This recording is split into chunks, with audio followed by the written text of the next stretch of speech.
Mister Ranjan, आपके लिए अच्छी खबर है, आपकी बेटी का पता चल गया।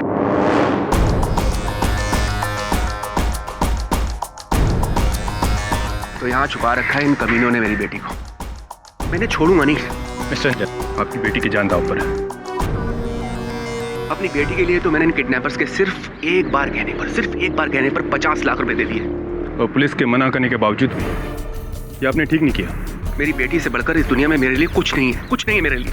ठीक है मिस्टर रंजन, आपने जो करना था कर दिया, अब पुलिस को अपना काम करने दीजिए प्लीज। चलो।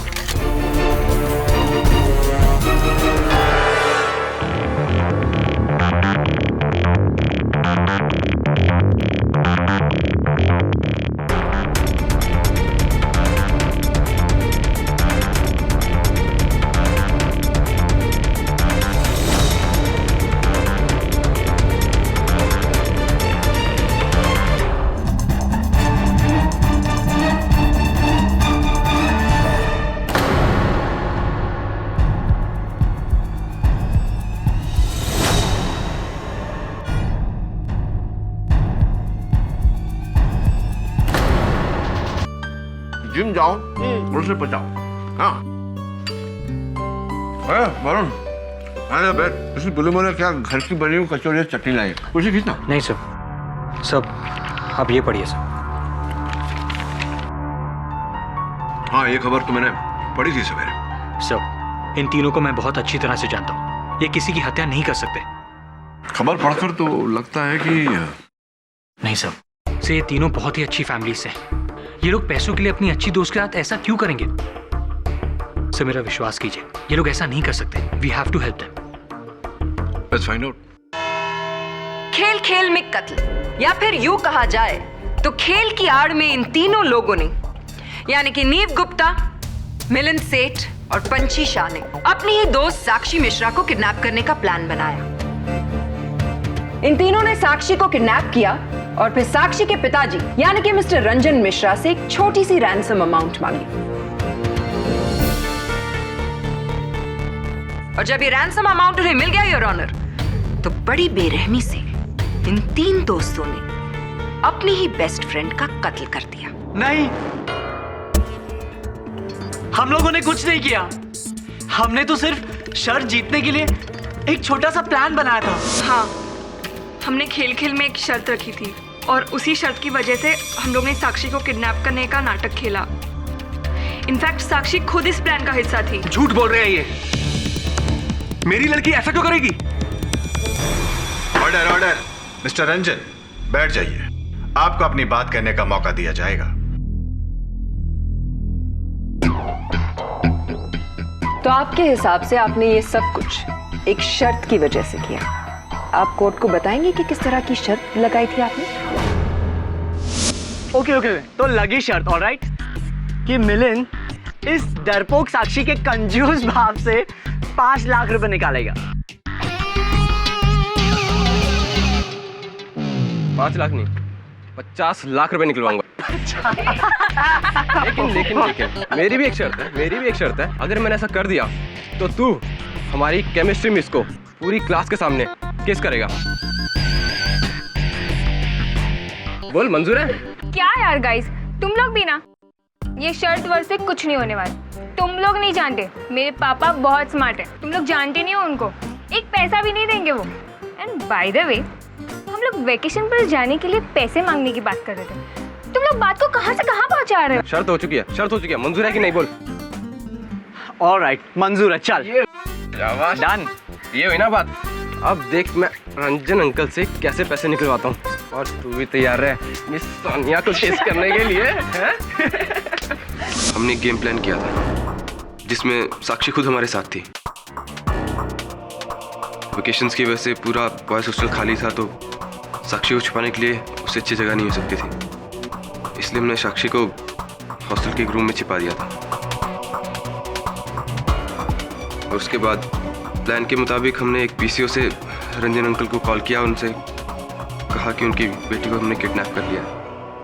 हमने रंजन अंकल से 50 लाख रुपए की डिमांड की और उनसे कहा कि शहर से दूर पुराने किले के छोटे से दरवाजे के सामने वो पैसे आके रख जाएं। और अंकल ने बिल्कुल वैसा ही किया।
ये वही ब्रीफ केस है योर ऑनर जो मिस्टर मिश्रा ने इन तीनों को दिया था।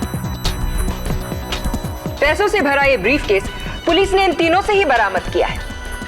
पैसा एक ऐसी चीज है जिसकी वजह से किसी की भी नीयत बदल सकती है, और लालच ही की वजह से साक्षी की मौत हुई। माना कि ये तीनों बहुत अच्छे घर से हैं, इन्हें पैसों की कोई जरूरत नहीं है, लेकिन योर ऑनर 50 लाख रुपए कौन छोड़ना चाहता है? और लालच की वजह से इन तीनों की नीयत भी बदल गई। नहीं, ये सब गलत है। हम लोग वो पैसे लौटाने ही वाले थे। इनफैक्ट मैं रंजन अंकल के घर वो पैसे लेके भी गई थी, पर वो वहां नहीं मिले।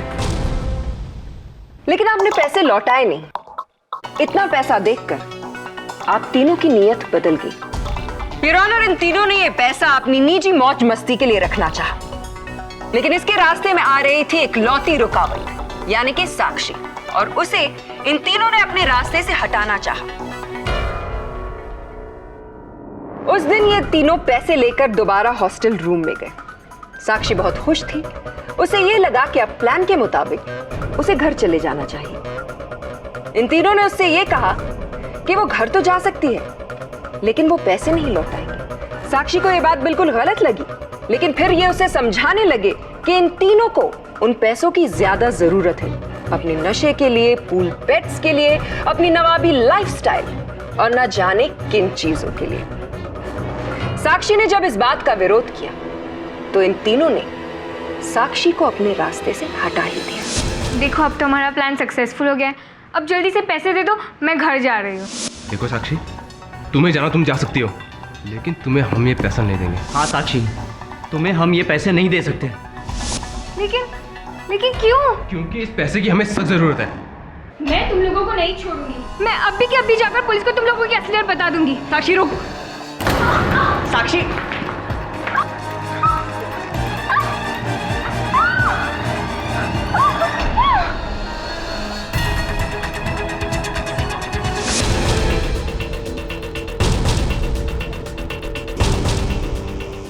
इन तीनों ने किडनैपिंग भी की है और कत्ल भी, और अपनी बात को साबित करने के लिए मेरे पास एक नहीं बल्कि दो चश्मदीद गवाह हैं। सबसे पहले मैं कटघरे में बुलाना चाहूंगी मिस्टर रंजन मिश्रा, यानी कि साक्षी के पिता को। ये ही है जिन्होंने मेरी बेटी को मारा। मैंने अपनी आंखों से इन तीनों को उसे पंखे पे लटकाते हुए देखा। मेरी बेटी पंखे से झूल रही थी और मैं कुछ भी ना कर सकता। क्या मिला इनको? पूछिए इनसे, पूछिए क्यों मारा उसको। अरे इन्हें 50 लाख चाहिए थे, मैं इनको 1 करोड़ देता, लेकिन उसको मारने की क्या जरूरत थी? क्यों मारा मेरी बेटी को? क्यों मारा? मिस्टर मिश्रा, आप बैठ सकते हैं। योर ऑनर, मैं इंस्पेक्टर दवे को बुलाना चाहूंगी। इंस्पेक्टर दवे, आपको ये कैसे पता चला कि साक्षी मिश्रा हॉस्टल के रूम नंबर 17 में है? मिस्टर रंजन ने अपनी बेटी साक्षी की मिसिंग कंप्लेंट लिखवा रखी थी। हम उनकी बेटी को ढूंढ रहे थे कि करीब 4 बजे किसी पीसीओ से एक अनजान आदमी का फोन आया। उसने बताया कि उसने कुछ लड़कों को बॉयज हॉस्टल में जबरदस्ती एक लड़की को ले जाते हुए देखा है। उसने विल्सा कॉलेज की लोकेशन बताई। इन्वेस्टिगेट करने पर पता चला कि ये वही कॉलेज है जहां साक्षी पढ़ती थी। छुट्टियां होने के कारण पूरा कॉलेज बंद था, हॉस्टल बंद था, लेकिन रूम नंबर 17 के स्टूडेंट्स घर नहीं गए थे। यानी कि साक्षी के बेस्ट फ्रेंड मिलिंद और नीव। मुझे लगा कि कुछ न कुछ गड़बड़ है। मैंने मिस्टर रंजन को फोन किया और उन्हें वहां बुलाया और खुद भी अपनी टीम के साथ वहां पहुंचा। और फिर आपने वहां क्या देखा? मैंने देखा कि साक्षी सीलिंग से लटकी हुई है और रस्सी इन तीनों के हाथ में।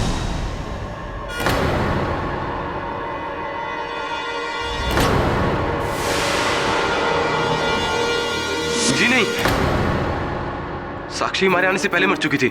हम लोग तो उसे सिर्फ नीचे उतार रहे थे। चलिए मान लेते हैं कि आप तीनों में से किसी ने भी साक्षी का खून नहीं किया, लेकिन आपको ये बात भी तो माननी पड़ेगी ना कि साक्षी का कत्ल हुआ है। साक्षी वही लड़की जो आप तीनों की सबसे प्यारी दोस्त थी और एग्जैक्टली आपकी किडनैपिंग का खेल खत्म होने से पहले।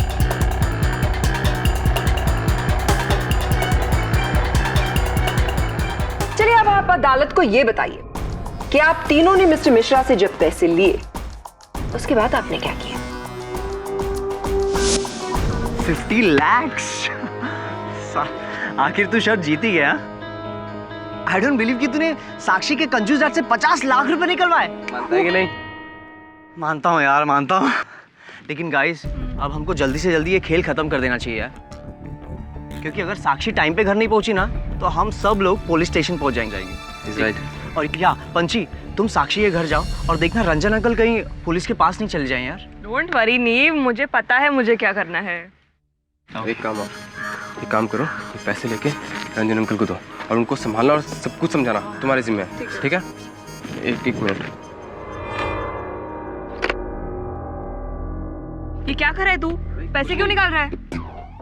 अरे कुछ नहीं, सिर्फ 50,000 है, तू संभाल लेना ना यार। अरे यार लेकिन ये गलत है यार मिलन। बोल रहा हूँ ना, ये सारे पैसे मैं साक्षी को पूरे वापस कर दूंगा, ठीक है? सुन, तो एक काम कर, तू अभी हॉस्टल जा साक्षी के पास, मैं छोटा सा काम निपटा के आता हूँ, ठीक है? उसके बाद हम साक्षी को छोड़ने जाना, ओके? नहीं यार, एक्चुअली मैं अभी क्यों नहीं जा सकता। क्यों नहीं जा सकता भाई? अरे यार मुझे एक बहुत जरूरी काम है, प्लीज समझा करो। साक्षी को छोड़ने से ज्यादा उसके घर पे क्या जरूरी काम है तेरे पे? अरे यार मैं सब कुछ नहीं बता सकता यार मिलिन, ट्राई टू अंडरस्टैंड। देख, प्लान के मुताबिक जैसे हुआ था ना, सब कुछ जिम्मेदारी मेरी होगी, ऑलराइट? लेकिन अभी मुझे प्लीज थोड़ा टाइम दे। और मेरी छोड़, ये तू 50,000 रुपए लेके कहाँ जा रहा है? कुछ नहीं यार, एक पुराना उधार उसको चुकता करने जा रहा हूँ। वो सब छोड़ो, शार्प 4 o'clock हॉस्टल में मिलेंगे, okay? Sharp 4 o'clock, okay? Okay. चल।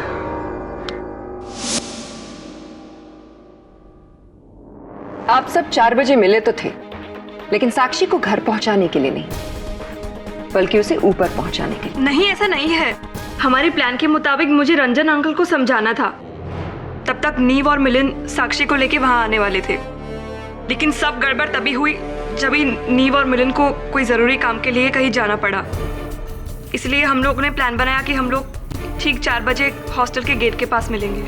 क्या मैं पूछ सकती हूँ कि ऐसा क्या जरूरी काम था जिसकी वजह से आप दोनों इस काम को छोड़कर अपने निजी काम के लिए निकल गए?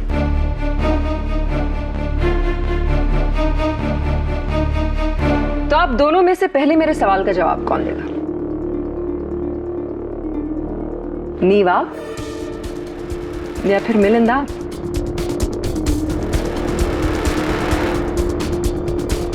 दोनों में से कोई भी जवाब नहीं देना चाहेगा। चलिए मैं ही आपकी इस उलझन को सुलझा देती हूँ। नीव, आप ही क्यों नहीं बताते कि आप किस काम से गए थे? नीव, आपने अब तक मेरे सवाल का जवाब नहीं दिया। आप किस काम से गए थे? शायद आपको याद नहीं आ रहा, तो चलिए मैं ही आपको याद दिला देती हूँ। आपका मकसद था पंची और मिलिंद से पहले साक्षी तक पहुंचना। जी हाँ योर ऑनर, नीव साक्षी से बहुत प्यार करता था, लेकिन साक्षी नीव को सिर्फ अपना एक अच्छा दोस्त मानती थी। नीव ने सोचा कि उस दिन एक बार फिर से वो साक्षी को मनाने की कोशिश करेगा, लेकिन अफसोस साक्षी ने एक बार फिर से उसे मना कर दिया और फिर नीव ने साक्षी का कत्ल कर दिया।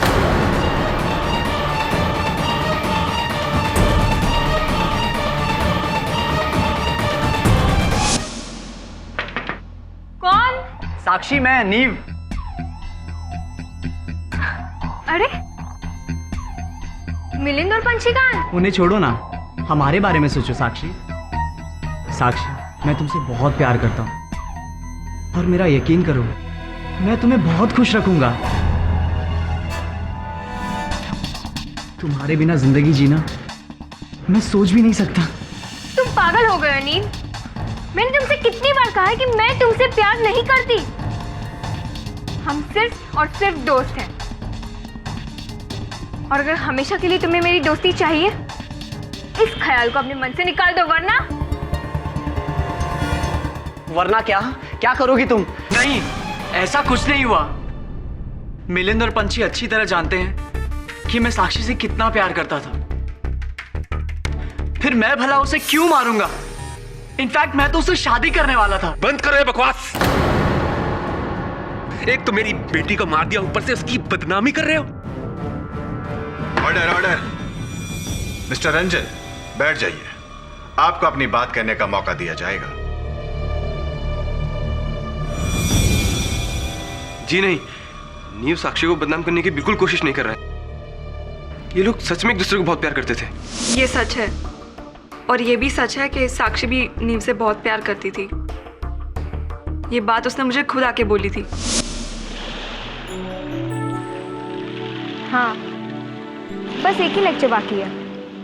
इसके बाद अगर तुम चाहो तो हम लोग लंच के लिए जा सकते हैं। ग्रेट।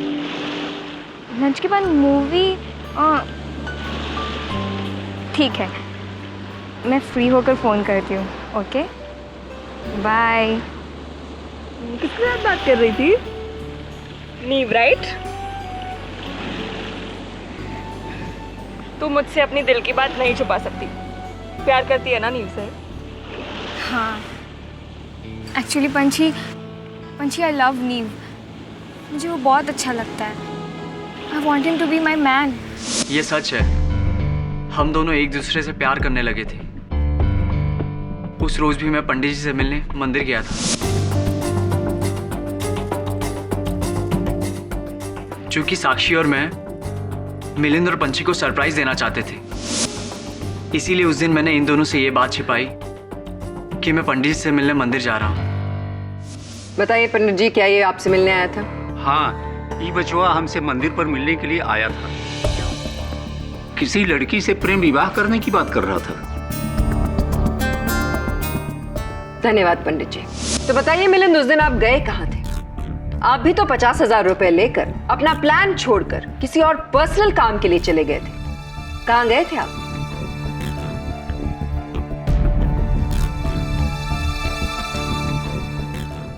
आप मेरी बात का जवाब नहीं दे रहे मिलिंद। कहीं ऐसा तो नहीं था कि आप ही सीधे हॉस्टल पहुंचे थे और आप ही ने साक्षी को मौत के घाट उतार दिया? कौन?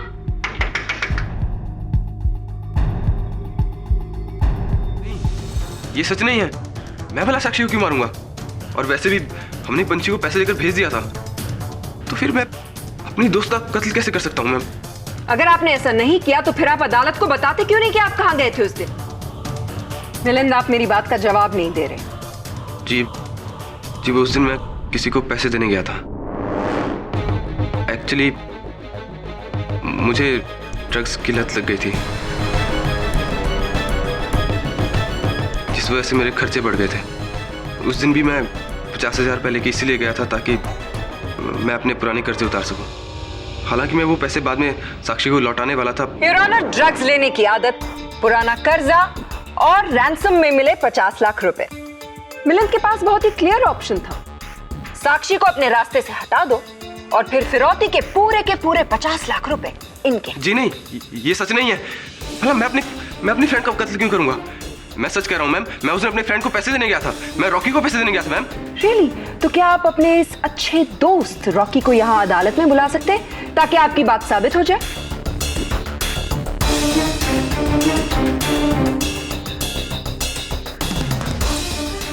जवाब दीजिए, दोस्त है आपका, बुलाइए उसे। एक्चुअली मैं उस दिन रॉकी से मिलने गया जरूर था, लेकिन मैं उससे मिल नहीं पाया क्योंकि मैं 4 बजे से पहले वहां पहुंच चुका था, इसलिए मैं हॉस्टल लौट आया था। मैंने सोचा साक्षी से मिलता चलूं, लेकिन जैसे ही मैं हॉस्टल पहुंचा मैंने साक्षी को सीलिंग से लटकता हुआ पाया।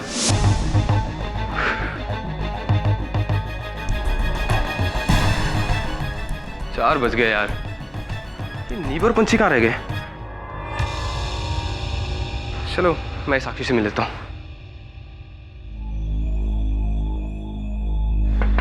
साक्षी,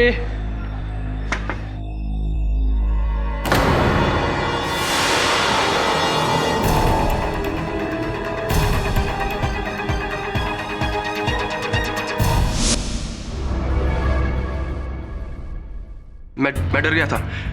मैं डर के मारे नीचे भागा तो मुझे नीव और पंछी नीचे मिले।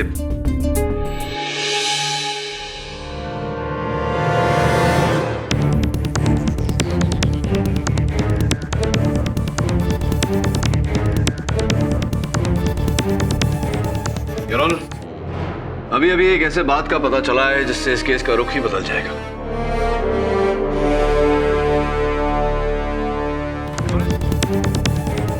योर ऑनर, अभी एक ऐसे बात का पता चला है जिससे इस केस का रुख ही बदल जाएगा, और इस बात का खुलासा करने के लिए मैं फोरेंसिक्स के डॉक्टर रस्तोगी को कटघरे में बुलाने की इजाजत चाहता हूं। योर ऑनर, मिलिंद, नीव और पंछी को हॉस्टल में लटकती हुई साक्षी की मृत शरीर के पास शाम के 5 बजे पाया गया, जिससे पुलिस ने यह अनुमान लगा लिया कि साक्षी की हत्या इन तीनों ने की है।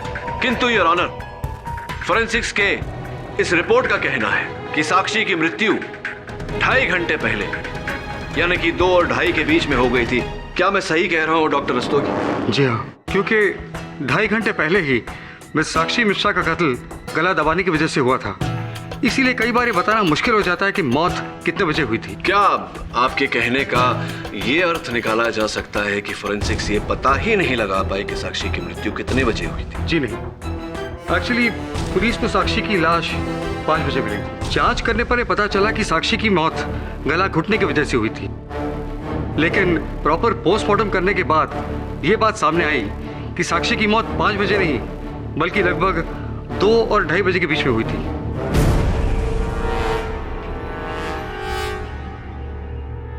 Mister Pathak, I don't understand the point you're trying to make. इससे तो सिर्फ यही साबित होता है ना कि खून 2 और 2.5 बजे के बीच में हुआ। ये साबित नहीं होता कि इन तीनों ने खून नहीं किया है। हो सकता है कि साक्षी का कत्ल करने के बाद उन्हें यह बात नहीं समझ आ रही थी कि उसकी लाश के साथ क्या करें, और जब तक ये बात समझ में आई तब तक इंस्पेक्टर दवे वहां पहुंच चुके थे। योर ऑनर, प्रोसिक्यूशन के इस दलील का उत्तर देना बहुत ही सरल है।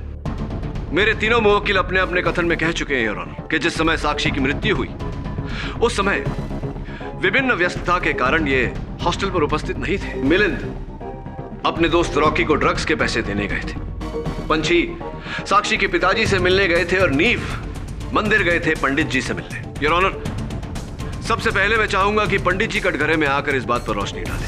पंडित जी, आपने पिछली सुनवाई में अपने कथन में कहा था कि ये लड़का नीव गुप्ता आपसे मिलने आया था मंदिर पर। हाँ, मैंने कहा था। तो जिस समय ये आपसे मिलने आया था, समय क्या हो रहा था? यही दोपहर के 2-2.5 बजे, जब मैं मंदिर बंद कर रहा था तभी आया था।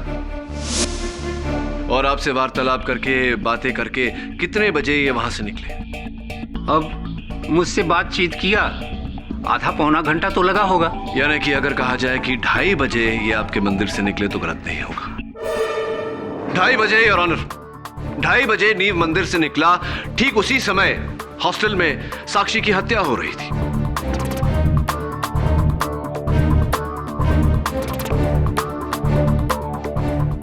धन्यवाद पंडित जी, आप बैठिए। योर ऑनर, अब मैं मिस्टर रंजन मिश्रा के घर के नौकर गोपाल काका को कटघरे में बुलाने की अनुमति चाहता हूं। गोपाल काका, कृपया कर अदालत को बताएं कि उस दिन पंछी शाह ये आपके घर आई थी आपके मालिक रंजन मिश्रा जी से मिलने? जी, उस दिन वो घर पे आई तो थी, लेकिन मालिक घर पर उस वक्त नहीं थे। मालिक का इंतजार भी किया था इसने। तो किस समय ये आपके घर आई? लगभग 2:15 बजे। लगभग 2:15 बजे। और आप कह रहे हैं कि इन्होंने वहां इंतजार किया आपके मालिक का और फिर वहां से निकली। कितने बजे निकली थी? लगभग पौन घंटा। 3 बजे, योर ऑनर। मेरे प्रश्न में ही मेरे प्रश्न का उत्तर है। फोरेंसिक्स का यह कहना है कि साक्षी की मृत्यु 2:30 बजे हुई, और अगर पंछी वहां 2:15 से 3 बजे तक थी तो ये साक्षी की हत्यारन कैसे हो सकती है? मिस्टर पाठक, आपने तो सबका काम आसान कर दिया। अगर साक्षी के कत्ल में नीव और पंछी का हाथ नहीं है तो बचा सिर्फ एक इंसान जो कातिल हो सकता है, मिलिंद। नहीं सर, मैंने खून नहीं किया सर। केडी सर, मैंने खून नहीं किया। मैं सच कह रहा हूं सर, मेरा विश्वास कीजिए, मैंने खून नहीं किया सर। योर ऑनर, मैं प्रोसिक्यूशन की बात से सहमत हूं कि नीव और पंछी ने यह हत्या नहीं की, लेकिन मिलिंद ने भी यह हत्या नहीं की। वो भी निर्दोष है। यह प्रमाणित करने के लिए अदालत से मैं कुछ समय की विनती करता हूं।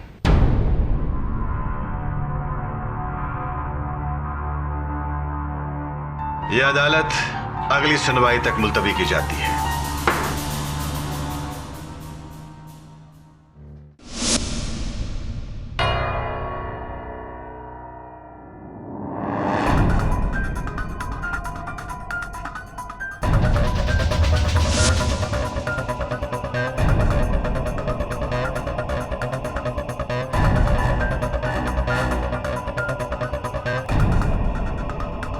वरुण,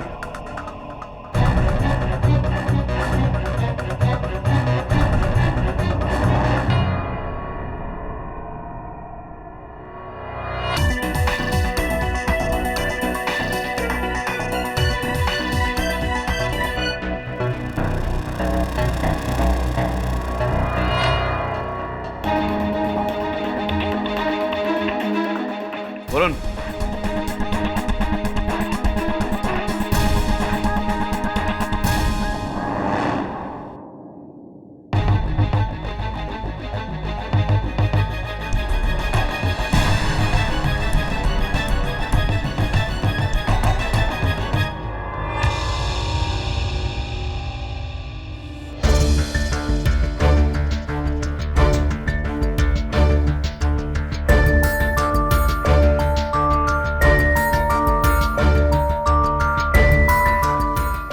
वरुण, वो फाइल देना।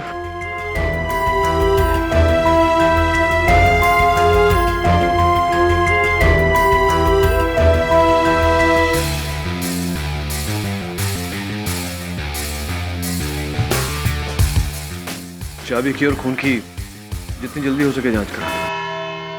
योर ऑनर, ये केस उतना सीधा नहीं जितना कि हम सबको अब तक लग रहा था। इंस्पेक्टर दवे और मिस्टर रंजन मिश्रा ने साक्षी के मृत शरीर को लटकते हुए 5 बजे पाया, जबकि फोरेंसिक्स रिपोर्ट का यह कहना है कि साक्षी की मृत्यु 5 बजे नहीं, दोपहर के 2:30 बजे हुई थी।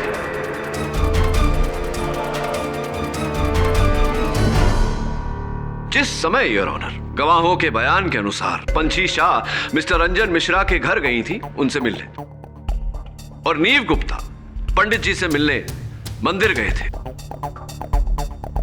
अब केवल इतना प्रमाणित करना बाकी है कि मेरे मुवक्किल मिलिंद के कथन के अनुसार ये भी उस समय अपने दोस्त रॉकी से मिलने गए थे। क्या आप मेरी बात से सहमत हैं प्रोसिक्यूटर साहब? जी हाँ, बिल्कुल। धन्यवाद। Your honour, I'd like Mr. Ranjan Mishra in the dock, please. Mister Ranjan Mishra, Sakshi की हत्या के दिन आप कहाँ थे? जी, मैं किडनैपर्स को उनकी मांगी हुई फिरौती की रकम देने गया था। तो कितने बजे आप गए थे फिरौती की रकम देने? कोई दोपहर के 1:30 बजे। दोपहर के 1:30 बजे। उसके बाद आप कहाँ गए? उसके बाद इंस्पेक्टर दवे का फोन आया और मैं सीधा हॉस्टल पहुंच गया। ऐसी? किंतु इंस्पेक्टर दवे के कथन के अनुसार तो इन्होंने 4 बजे आपको फोन किया था।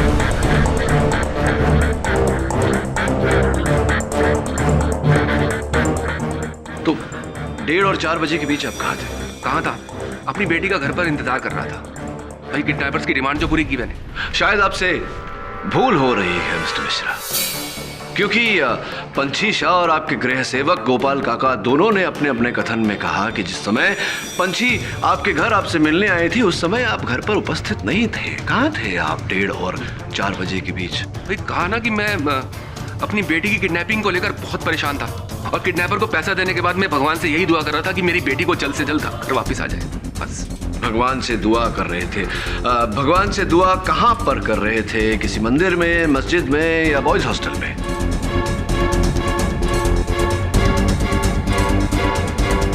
क्या कह रहे हैं आप? केडी, तुम कहना क्या चाहते हो? मैं ये कहना चाहता हूँ योर ऑनर की फिरौती की रकम देने के बाद मिस्टर रंजन मिश्रा सीधे बॉयज हॉस्टल गए और इन्होंने अपनी बेटी की हत्या की। क्या बकवास कर रहे हैं आप? मैं अपनी बेटी का खून क्यों करूंगा?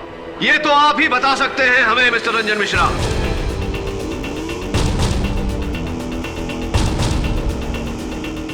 केडी, साफ साफ कहो, तुम कहना क्या चाहते हो? योर ऑनर, कहानी कुछ इस तरह। फिरौती की रकम देने के बाद मिस्टर मिश्रा सीधा बॉयज हॉस्टल पहुंचे क्योंकि ये जान चुके थे कि इनकी बेटी साक्षी को कहां रखा जा रहा है।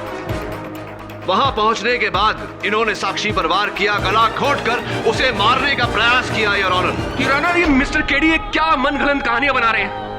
किस खून की बात कर रहे हैं आप? वही खून जो इन्होंने किया है योर ऑनर। और बचाव में साक्षी ने पास पड़ी चाबी से इन पर हमला किया और इन्हें घाव दिया। यही घाव यार, जरा अदालत को बताने का कष्ट करेंगे?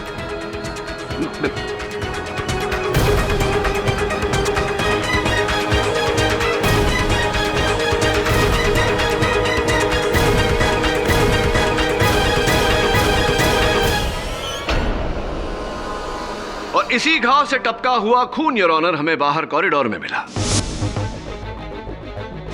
इतना ही नहीं, साक्षी ने जिस चाबी से इन पर वार किया था वो चाबी भी मिली जिस पर फोरेंसिक्स को इन्हीं के खून और चमड़ी के ट्रेसेस मिले। Your honour, mister Ranjan Mishra, क्या और भी साक्ष्य पेश करूं या इकबाल जुर्म? हाँ, मैंने ही खून किया है।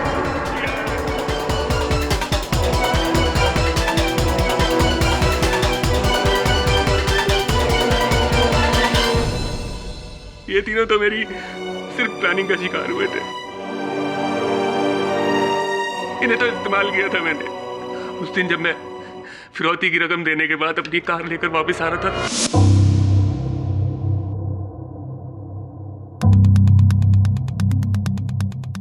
तो मैंने अपनी कार को इस जगह पर पार्क किया। कार पार्क करने के बाद मैं वापस ये देखने आया कि साक्षी को किडनैप किया किसने।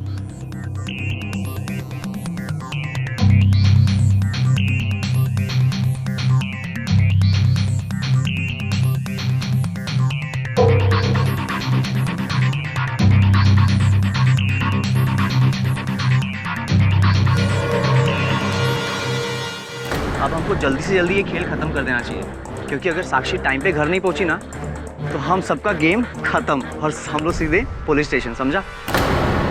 पैसे लेके रंजन अंकल को दो और उनको संभालना और सब कुछ समझाना तुम्हारे जिम्मे है, ठीक है? ये मैं देखकर हैरान रह गया कि साक्षी का किडनैप करने वाला और कोई नहीं, उसके अपने दोस्त थे। इससे अच्छा मौका मुझे और नहीं मिल सकता था। साक्षी। कौन?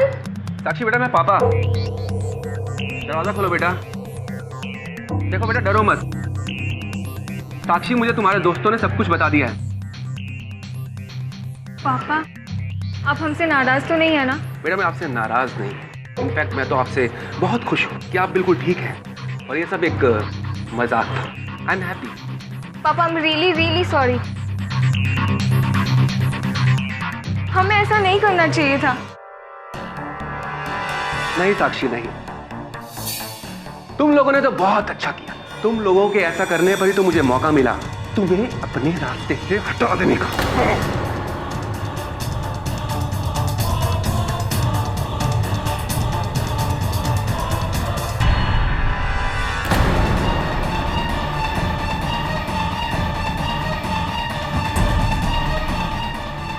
साक्षी!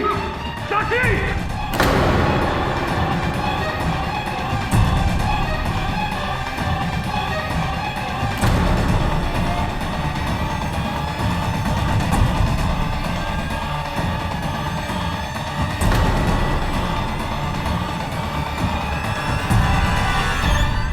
साक्षी की बीमार और विधवा मां से मैंने शादी इसलिए की कि उसके मरने के बाद उसकी सारी जायदाद को मैं ले सकूं। दिन रात उसकी सेवा की, बस इसीलिए कि इसके मरने के बाद उस सेवा का फल मुझे मिले। लेकिन ऐसा हुआ ही नहीं। गायत्री ने अपनी सारी जायदाद अपनी बेटी साक्षी के नाम पर कर दी और मुझे केयर टेकर बना दिया, वो भी उस वक्त तक जब तक साक्षी की शादी नहीं हो जाती। मैं क्या करता? और जब मैंने इन तीनों को प्लान बनाते हुए सुना तो मुझे लगा मुझे मेरा प्लान तो हो गया। मुझे पता था कि मारूंगा मैं और शक जाएगा इन तीनों के ऊपर। बस मैंने अपनी बेटी को मार दिया। मैंने अपनी बेटी को मार दिया। बेटी को मार। The defense rests, Your Honor. यह अदालत नीव, पंछी और मिलिंद को बाइज्जत बरी करती है और मिस्टर रंजन मिश्रा को अपनी बेटी के कत्ल में दोषी पाते हुए उम्र कैद की सजा सुनाती है। The case is closed.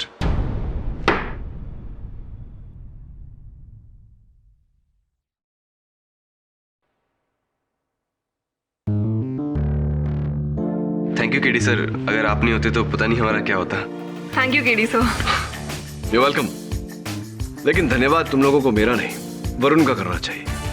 इसी के विश्वास के कारण तुम तीन बच पाए हो। And nothing. खेल खेल में खेला गया खेल इतना खतरनाक नहीं होना चाहिए कि खेलने वाले का खेल ही खत्म हो जाए, राइट ना?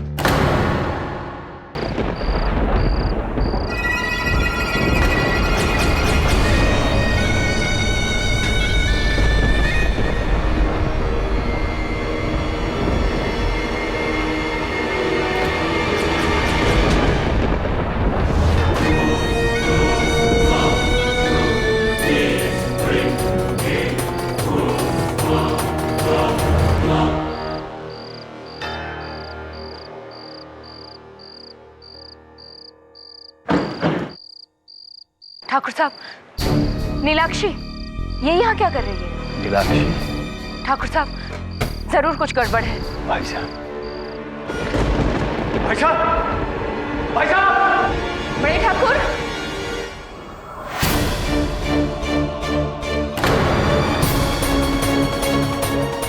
उज्जवल भाई साहब, भाई साहब, भाई साहब!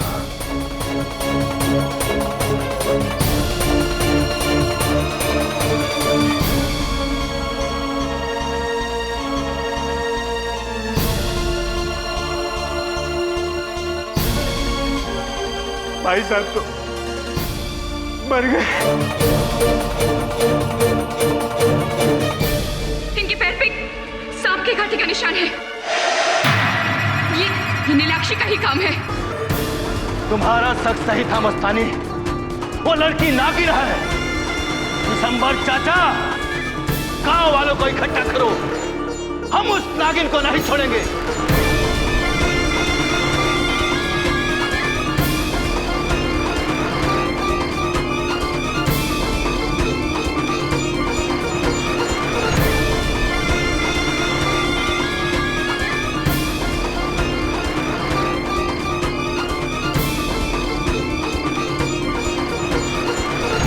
शादी कैसी लगी सर? अरे बहुत बढ़िया। मुझे नहीं पता था यहाँ गांव में लोग मुझसे और मेरे मुकदमों से परिचित हैं। I felt very good.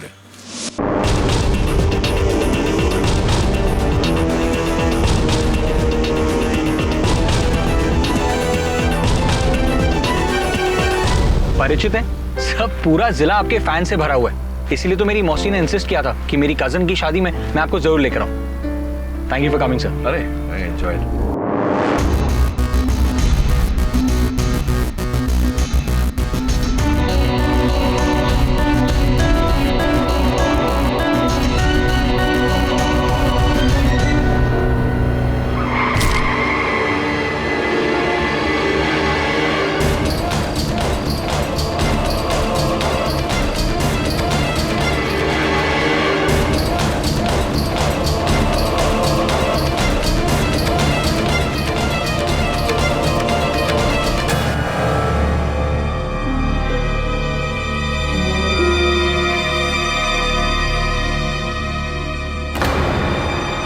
साहब, ये लड़की हमारे हवाले कर दो।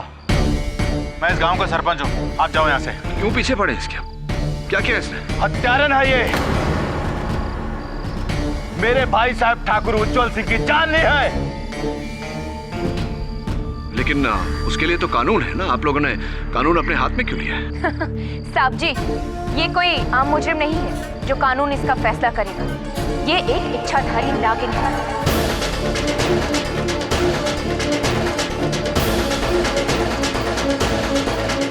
और इसका फैसला कानून नहीं, हम करेंगे।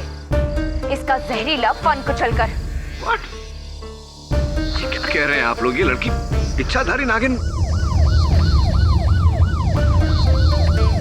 देर आए पर दुरुस्त आए। लो आ गया कानून। चल नागिन।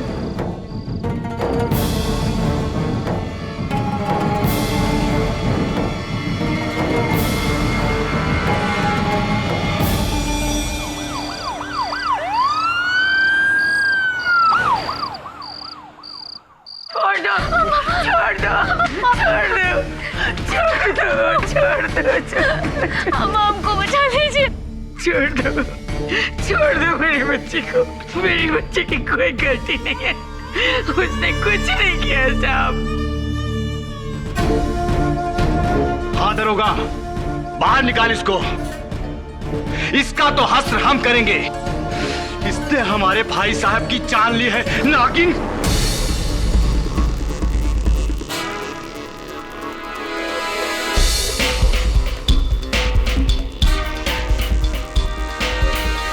ये क्या कर रहे हैं आप लोग? कौन से युग में रहते हैं आप सब? इच्छाधारी नागिन, ये तो कथाओं की बात है, होता नहीं है ऐसा कुछ। आपके शहर में नहीं होता होगा साहिब। आपके शहर में तो लोग भगवान को भी नहीं मानते। ये सब तो दूर की बात है। देखिए साहब, आप यहाँ नए आए हैं, आप इस लड़की के बारे में कुछ नहीं जानते हैं। हम इसे बचपन से जानते हैं, इसका पूरा इतिहास जानते हैं। तो कहना क्या चाहते हैं आप? कि ये बच्ची नागिन का रूप लेकर डसती है सबको? अटर नॉनसेंस, अनबिलीवेबल, अंधविश्वास की हद होती है। ओ भाई साहब, तुमको तसल्ली दिलाना हमारा काम नहीं है। अपना रास्ता नापिए, ये हमारा आपस का मामला है। चले जाइए। साहब, साहब हमें छोड़ के मत जाइएगा साहब। साहब आपके जाने के बाद ये लोग हमको मार डालेंगे। मेरी बच्ची।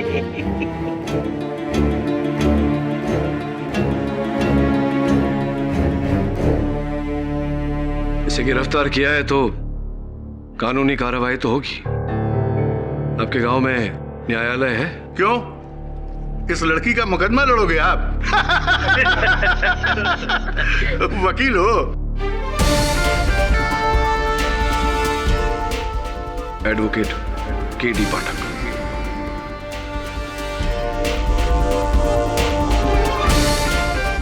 और केडी पाठक के होते हुए कभी किसी बेगुनाह को सजा नहीं हो सकती। बाकी की पहचान अदालत ले लूंगा। चल वरुण, राम, इस केस के निर्णय होने तक अगर मेरे मुवक्किल को खरोंच भी पहुंची तो उसके उत्तरदायी आप होंगे, इंस्पेक्टर रली आराम।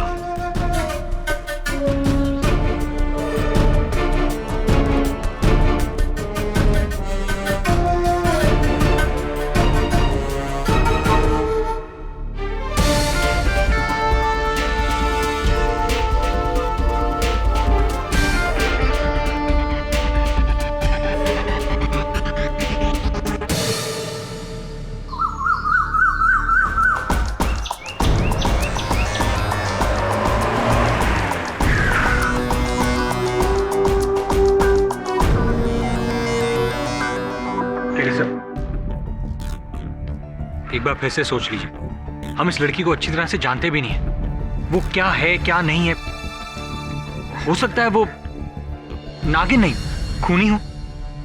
देखो, हम तो उस लड़की के अपराध से अनजान हैं, किंतु ये गांव वाले वास्तविकता से अनजान हैं। और जब तक इस देश से अंधकार को नहीं मिटाया जाएगा, ये देश प्रगति नहीं कर सकती। और ये अंधकार सिर्फ ज्ञान से मिट सकता है। इस समय यही हमारा कर्तव्य है। करेक्ट? चल। अरे वकील साहब, आ गए आप? हाँ, लगता तो ऐसा ही है। आ गए ना हम। मैं विशंभर हूं, इस हवेली का पुराना वफादार। उस रात उजागर सिंह जी के बड़े भाई उज्जवल सिंह जी के अलावा यहाँ पे और कोई नहीं था। आइए हुजूर।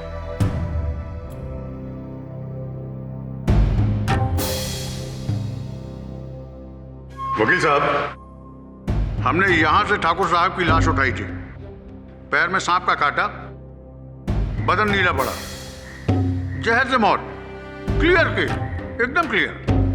हो सकता है सांप पीछे से कहीं झाड़ियों से आया हो। नहीं नहीं, इस हवेली में सांप का होना तो असंभव है। अरे वकील साहब, हवेली में क्या, इस पूरे अमरोली गांव में पिछले 150 साल से किसी ने सांप को नहीं देखा। रिकॉर्ड है, रिकॉर्ड। अब आप ही बताइए, इसका क्या मतलब है? आप सुलझे हुए लगते हैं चाचा, आप बताइए, क्या वो लड़की नागिन हो सकती है? नहीं, वो नागिन नहीं है, वो विषकन्या है। ठीक कह रहे हैं चाचा।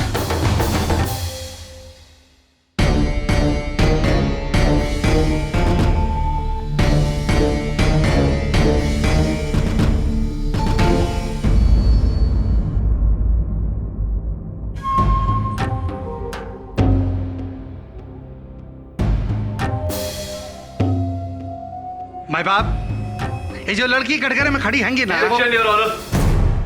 योर ऑनर, इस प्रकार अदालत में आरोपी को हथकड़ी पहनाकर खड़े करना, विशेष रूप से एक महिला आरोपी को, यह भारत के संविधान के नियमों का उल्लंघन है।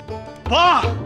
खुलेआम ये नागिन को छोड़ने की मांग कर रहा है ताकि हम सबको डस ले, पूरे गांव को तबाह कर दे। ये हम नहीं होने देंगे, नहीं होने देंगे। देखिए पाठक साहब, आप इस बात की चिंता मत कीजिए। आप केस शुरू कीजिए। चमनलाल, पंखा तेज करो।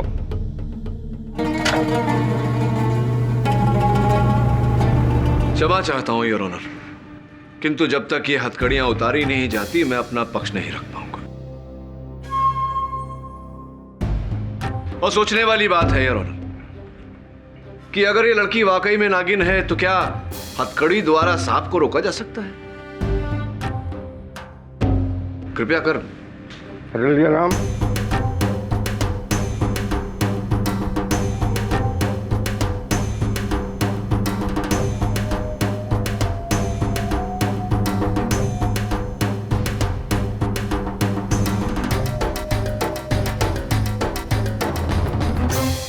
खुश हैंगे वकील साहब, खुश हैंगे। हाँ, बड़े शहर के बड़े वकील साहब।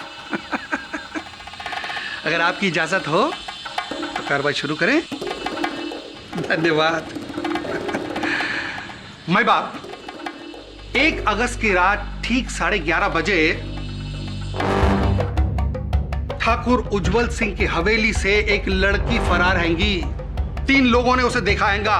ठाकुर उजागर सिंह जी हैंगे और उनकी सहेली मस्तानी हैंगी और हवेली के रखवाले विशंबर चाचा हैंगे। उसके बाद ठाकुर के कमरे में गए ये तीनों लोग और एक धसी हुई लाश देखी।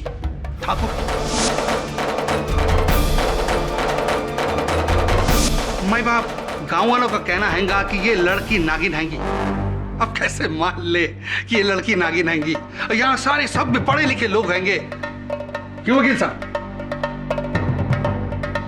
अब प्रोसिक्यूशन का यह दावा हैगा कि ये लड़की ठाकुर की हवेली में उस रात अपने साथ एक नाग लेकर गई और उस कमरे में उस नाग को छोड़ा और उस नाग ने ठाकुर को डसा।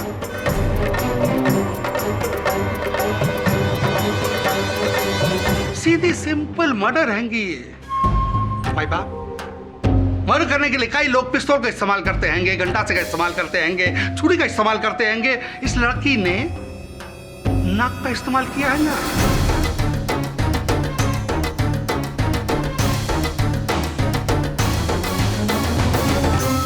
अरे साहब, इसे बाहर से नाग ला लाने की क्या जरूरत है? ये तो खुद ही सांप है। नागिन कहेंगी। Objection your honour. Your honour, इस प्रकार अदालत की कार्यवाही के बीच में बोलकर कार्यवाही को खंडित करना, भंग करना, ये अनुचित है योर ऑनर। मस्तानी जी, आप यहाँ आकर के अपनी बात कहिए।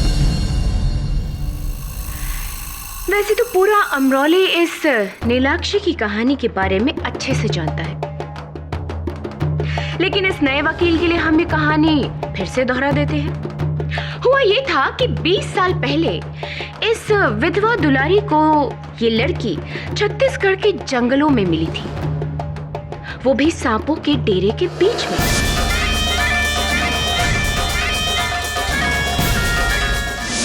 बिल्कुल सांपों से घिरी हुई, और ये उनके बीच ऐसे खेल रही थी जैसे कि ये सांप उसके दोस्त होंगे। अब बेऔलाद होने की तड़प में दुलारी इसको अपने साथ अमरौली ले आई। इसे पाला पोसा बड़ा किया, बिल्कुल अपने बच्चे की तरह। लेकिन ये नीली आंखों वाली नीलाक्षी आम बच्चों की तरह नहीं है। ये सबसे अलग थलग रहती, किसी से बात नहीं करती, यहाँ तक कि देवी देवताओं के मंदिर भी नहीं जाती थी ये। जब भी कोई जानवर इसके सामने आता ना तो घबरा जाता। घोड़ा इसके सामने आता तो बिदक उठता, कुत्ते आते तो भौंकने लग जाते, मानो कि वो इसके अंदर बसी नागिन को पहचान रहे हो। ऊपर से इसकी नागमणि जैसी नीली आंखें। मुझे तो पहले से ही शक था कि ये लड़की। सुन लिया आपकी कथा मस्तानी जी। घोड़ों का बिलखना, कुत्तों का भौंकना, इनकी नीली आंखें होना, तो इन्हीं बातों के आधार पर आप सबने ये निर्णय ले लिया कि नीलाक्षी ही नागिन है। ये नागिन है और मैंने इसे रूप बदलते हुए देखा है।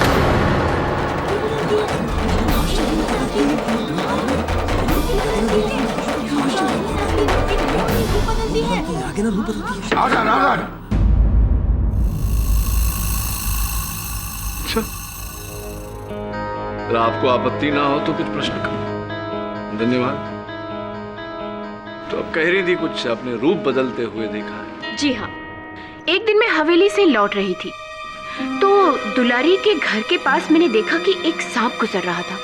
पहले तो मैं एकदम घबरा गई कि भाई इतने सालों से जब अमरौली में एक भी सांप नहीं देखा गया तो ये सांप आया कहाँ से।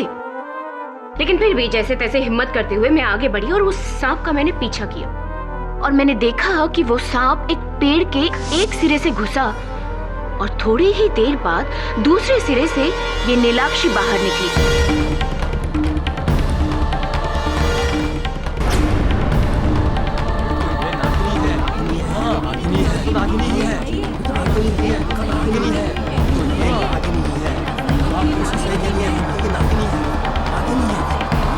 इसलिए मुझे यकीन हो गया कि ये नीलाक्षी ही नागिन है और कोई नहीं। तो वो पेड़ जिसके पीछे आपने सांप को जाते देखा और नीलाक्षी को बाहर निकलते देखा, उस पेड़ की चौड़ाई कितनी थी? रहा होगा लगभग 4 फीट के आसपास। 4 फीट के आसपास। अब देखिए, नीलाक्षी की कुल मिला के चौड़ाई शायद 2 फीट से कम ही होगी। तो क्या ऐसा नहीं हो सकता मस्तानी जी कि वो सांप पेड़ की जड़ के पास से आगे निकल गया हो और पेड़ के पीछे से नीलाक्षी बाहर निकली हो और आपको भ्रम हुआ हो कि वो सांप का रूप छोड़कर लड़की का रूप लेकर ऐसा?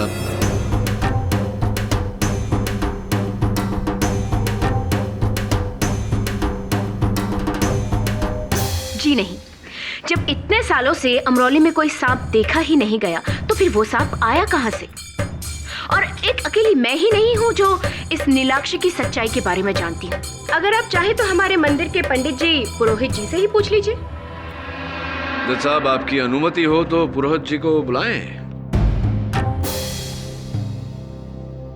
जय मां दुर्गे, जय मां दुर्गे, जय मां दुर्गे, जय मां दुर्गे। जजमान, हम ठहरे संसार और माया जाल से दूर रहने वाले ब्रह्मचारी। हमें क्या पता ये कन्या नागिन है या कोई बाला, परंतु हम इतना अवश्य जानते हैं ये कन्या नाग देवता को पूजती है हमने कई बार इसको नाग देवता की मूर्ति के सामने नमन करते हुए देखा है।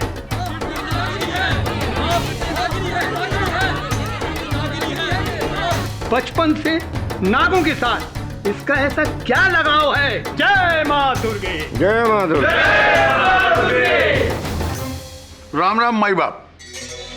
अब आप तो जानते हैं हम कानून के आदमी हैं और दूसरा हम वर्दी में। झूठ बोलने का तो कोई चांस ही नहीं। ये जो लड़की है ना बहुत ही अजीब, इसका हरकत भी नागिन जैसे ही है। अब एक बार हम भरी बरसात में तालाब के किनारे से जा रहे थे। अब आपको क्या बताएं माई बाप, हम देखे कि ये तालाब के किनारे बैठ के मेंढक को पकड़ के खा रही थी।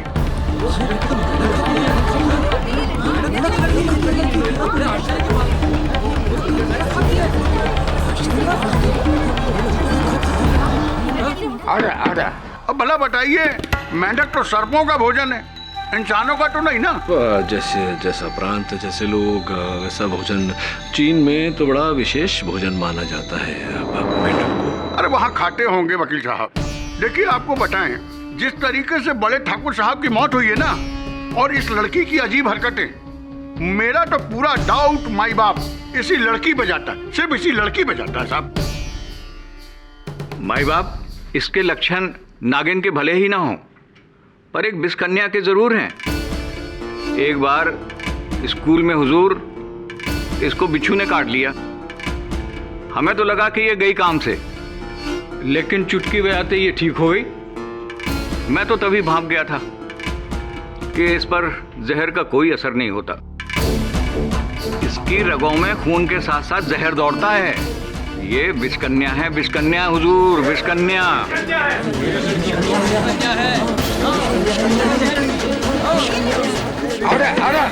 धन्यवाद बिराज जी। लरी सिंह जी, आप तो गांव के सरपंच हैंगे जी। आपकी आवाज गांव की आवाज हैगी। बिल्कुल सही कहा आपने। तो बताइए, ये लड़की विषकन्या हैगी या नागिन, या केवल परिस्थितियों के शिकार? जज साहब, नीलाक्षी को मैं बचपन से जानता हूं। माना कि वो एक सबसे अलग लड़की है, लेकिन मैंने उसे आज तक किसी को कोई नुकसान पहुंचाते नहीं देखा। मैं नहीं मानता कि वो कोई विषकन्या है या नागिन। ठाकुर के पांव में सांप के कांटे का निशान हैगा। भाई, मैं वो नहीं जानता। नीलाक्षी, उस रात तुम उस कमरे में थी। अदालत को बताओ कि किन परिस्थितियों के चलते तुम हवेली पहुंची।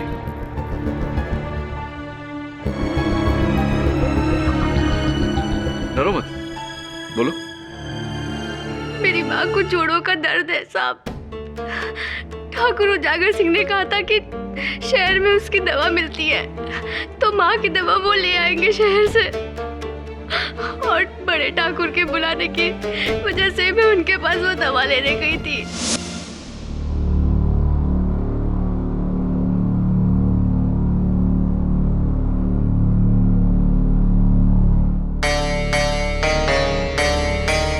बड़े ठाकुर,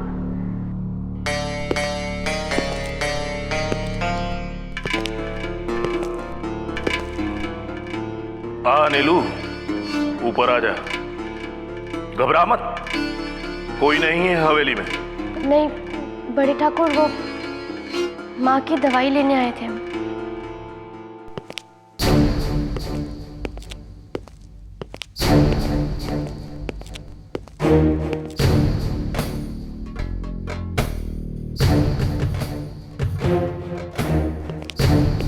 ये ले, तेरी माँ के जोड़ों के दर्द की दवा।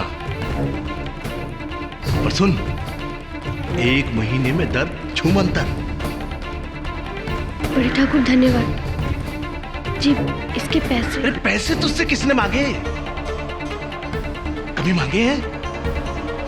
अपनी माँ के लिए उपहार समझ। और सुन, मैं तेरे लिए भी एक उपहार लाया हूं। ला, इसे दे।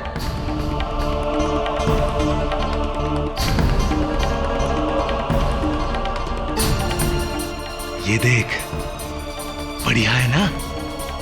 तेरी नीली आंखों से मेल खाता है। आ, पहना दूं तुझे।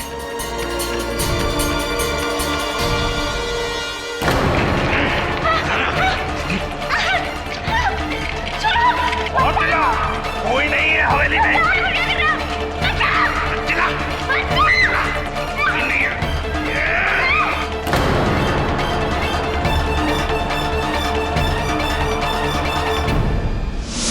और फिर जब मुझे होश आया तो मैंने देखा कि वहां पे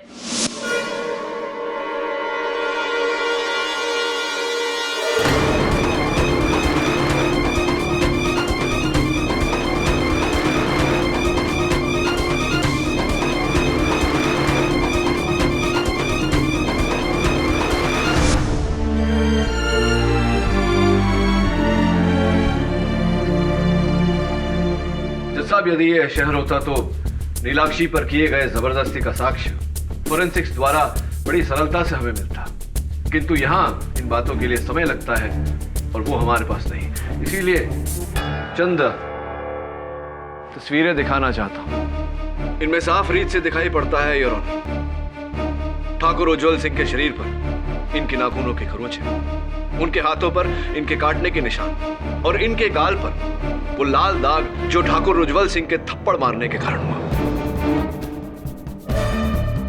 इससे पूरी तरह सिद्ध होता है योर ऑनर कि नीलाक्षी का कथन सच्चा है। ये शिकार ही नहीं बल्कि खुद शिकार हुई है।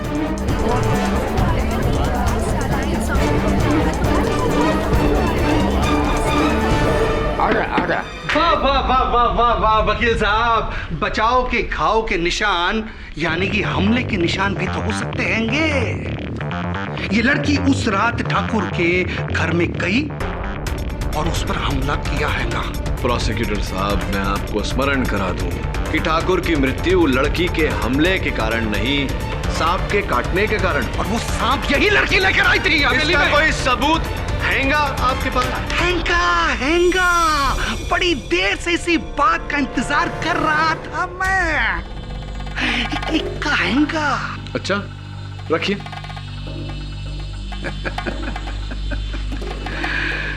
मैं बाप, आज सवेरे इंस्पेक्टर रलिया राम जी नीलाक्षी के घर के आंगन से एक सांप की केचली मिली।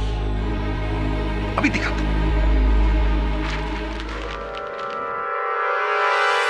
असली हैंगी, असली असली हैंगी वकील साहब, असली हैंगी, असली असली हैंगी, असली हैंगी। ये पिटारी भी वहीं से मिली जिसमें सांप को रखा जाता है।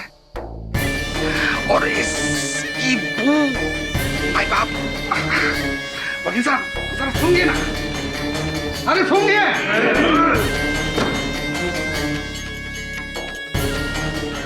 भाई बाप, इस बात का प्रमाण तो मिल गया कि अमराली गांव में एक सांप है। ये लड़की नागिन हैंगी या नहीं ये तो नहीं पता, मगर इस लड़की का उस सांप से रिश्ता पक्का हैगा।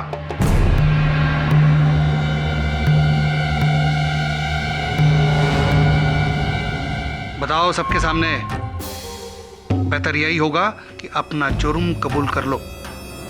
मुझे कुछ नहीं पता, ये केचुली और ये पिटारा हमारे घर कहां से आया।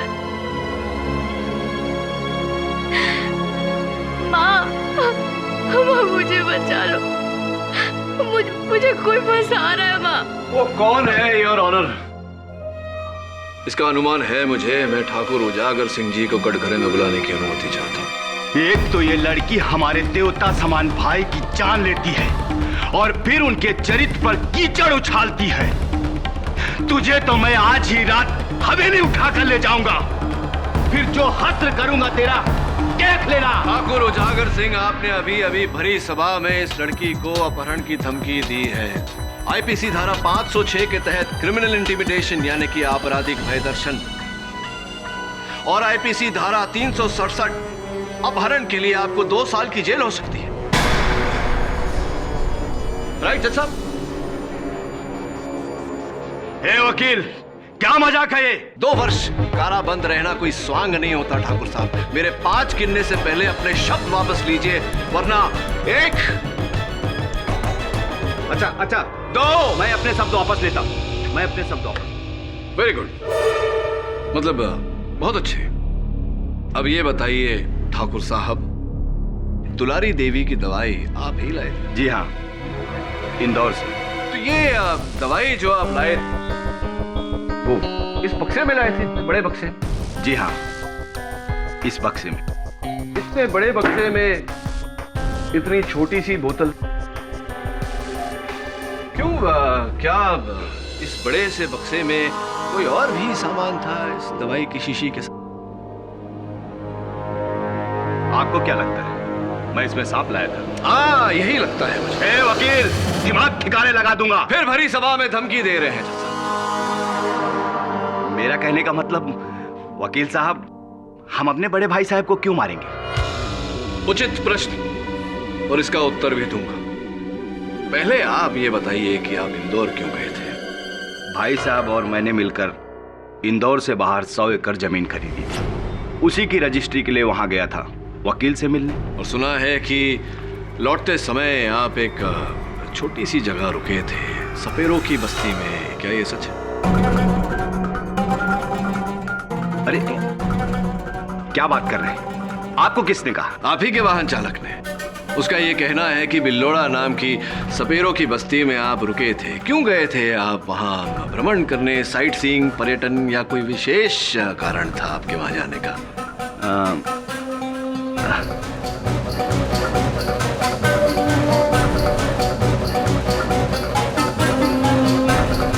सोचिए सोचिए। हाँ, दवा लेने। दवा लेने? कौन सी दवा? अरे वही जोड़ों की दर्द की दवा जो दुलारी ने मंगाई थी। वहां एक बूढ़ा सपेरा रहता है जो जंगली जड़ी बूटियों से दवाइयां बनाता है। वही दवा लेने गया था। दवा लेने गए थे आप उजागर सिंह जी, लेकिन दुलारी देवी के मर्ज की दवा नहीं, अपनी मर्ज की दवा लेने गए थे आप। वो सांप जिसने आपके भाई साहब को डसा और वो चल बसे।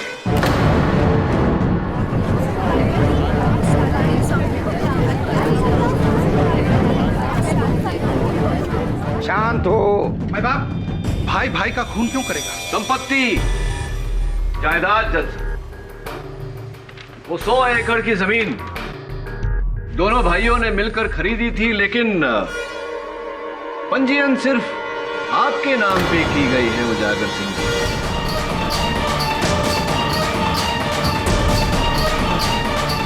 क्या कारण है इसका? ये आपको कहां से मिला? आप ही के वकील के पास से। चलिए चलिए चलिए, अभी मेरे प्रश्न का उत्तर दीजिए कि क्यों जब आप दोनों भाइयों ने मिलकर वो 100 एकड़ जमीन खरीदी थी, ये सिर्फ आपके नाम पे रजिस्टर की गई है? कहीं ऐसा तो नहीं कि आपको ये विश्वास था कि आपके भाई साहब उस जमीन देखने के लिए जीवित नहीं रहे? देखिए वकील साहब, ये हम भाइयों का जाति मामला है। इससे इस कत्ल का कोई लेना देना नहीं। लेना देना तो तभी साबित होगा ना जब वकील साहब ये साबित कर देंगे कि उजागर सिंह जी ने ही वो गुमनाम सांप ठाकुर के कमरे में छोड़ा था। क्यों वकील साहब, सबूत हैगा? दुर्भाग्यवश इस समय तो नहीं, किंतु अगर लेकिन किंतु परंतु ये सब जब सबूत लाने तक रोक कर रखिएगा वकील साहब, क्योंकि वो सांप उजागर सिंह जी के पास नहीं, नीलाक्षी के पास पाया गया था। साहब, मैं इस बात की पुष्टि करने के लिए नीलाक्षी की माताजी दुलारी देवी को बुलाना चाहूंगा। दुलारी देवी जी, आपकी बेटी के विरुद्ध इस अदालत में जो आरोप लगाए गए हैं, उन्हें सुनकर आपके दिल पर क्या बीत रही होगी, ये मैं अच्छी तरह से समझ सकता हूँ। इन निराधार आरोपों के उत्तर में क्या कहना चाहेंगी?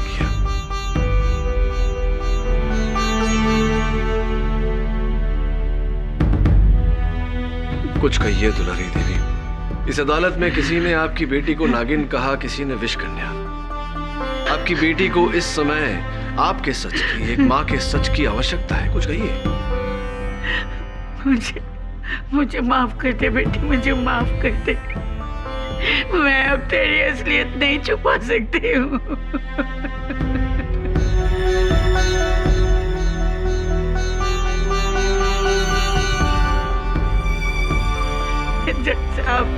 जज साहब, मेरी बेटी एक नागिन है।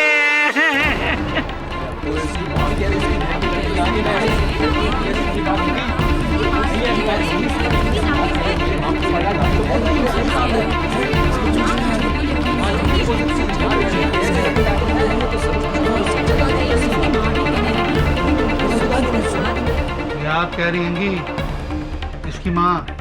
साहब, जब से ये मुझे मिली है, हर नाग पंचमी के दिन ये अपना रूप बदल कर नागिन बन जाती है।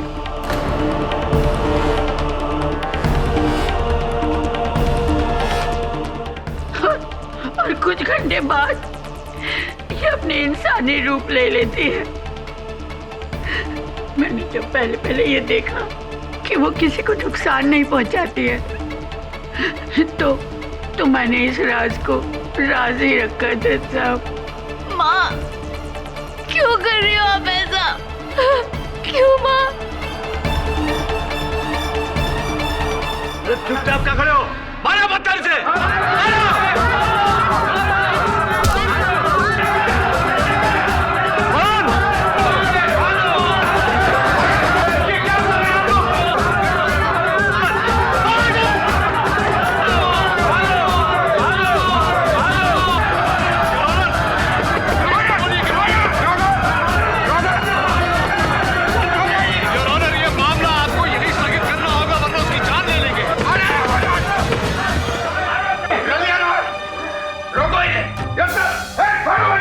ये अदालत अगले सोमवार तक मुलतवी की जाती है।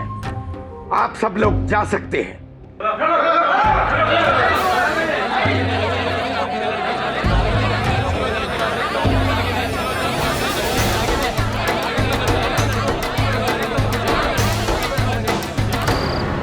देख लिया सर, बहस के आगे बीक बजाने का नतीजा। सर, कौन कहेगा कि हम लोग 21वीं सदी में रह रहे हैं? ये लोग तो पिछड़े हुए लोगों से भी ज्यादा पिछड़े हुए हैं। नाग नागिन की कहानियां, सर मुझे तो ऐसी फिल्मी कहानियां हजम नहीं होती, और ये लोग इसे असलियत बनाकर जी रहे हैं। Sir this is the limit sir. Varun, sir मुझे तो लगता है कि गांव वाले पागल हो गए हैं। Varun, calm down. वातावरण को समझ। सही कह रहे तू। ये गांव पिछड़ा हुआ है, इसीलिए यहाँ लोग पिछड़ी हुई बातें करते हैं। चौंका देने वाली बात तो दुलारी देवी का अपनी बेटी नीलाक्षी पर वो आरोप लगाना है। सब फंसा रही होगी इन सबके साथ मिलकर सर। सौतीली माँ जो है उसकी। नहीं वरुण, दुलारी देवी की आंखों में मैंने नीलाक्षी के लिए जो प्यार देखा है वो सगी मां से भी बढ़कर है। ये तो स्पष्ट है कि वो किसी के दबाव में आकर झूठ बोल रही है। प्रश्न है कि किसके दबाव में?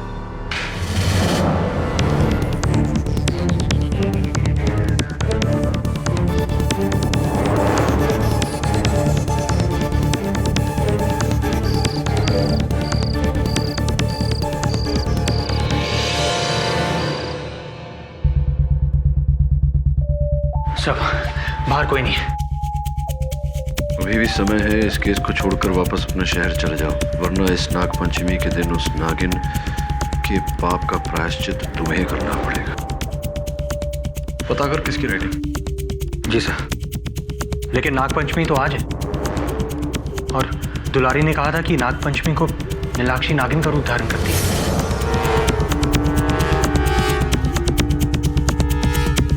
आज नाग पंचमी के दिन तुझे खाना नहीं, दूध पिलाना चाहिए।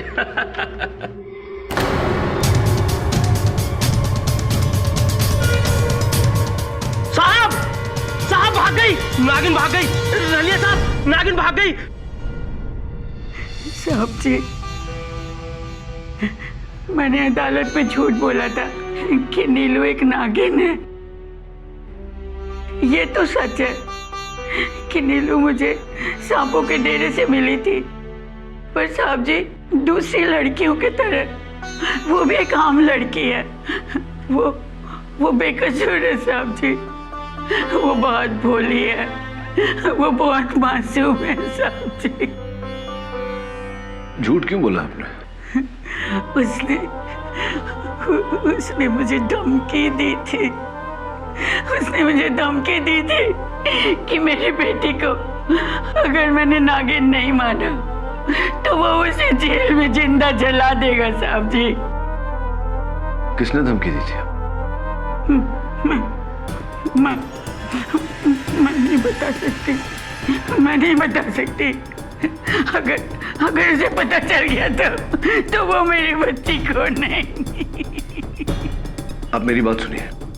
देखिए, मेरे होते हुए नीलाक्षी को कुछ नहीं होगा, चिंता मत करिए। बताइए मुझे, किसने धमकी दी थी आपको?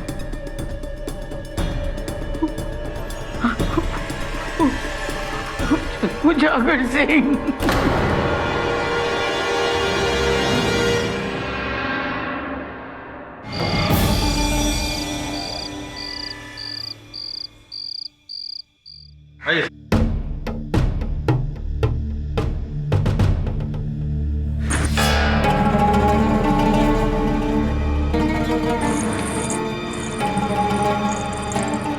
वरुण,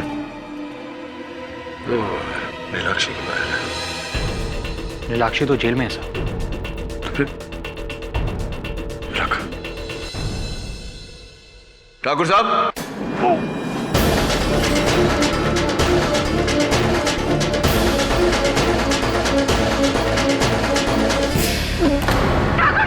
ठाकुर साहब, ठाकुर साहब,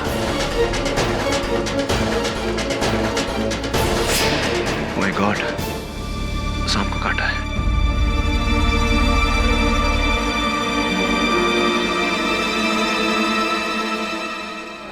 सांप।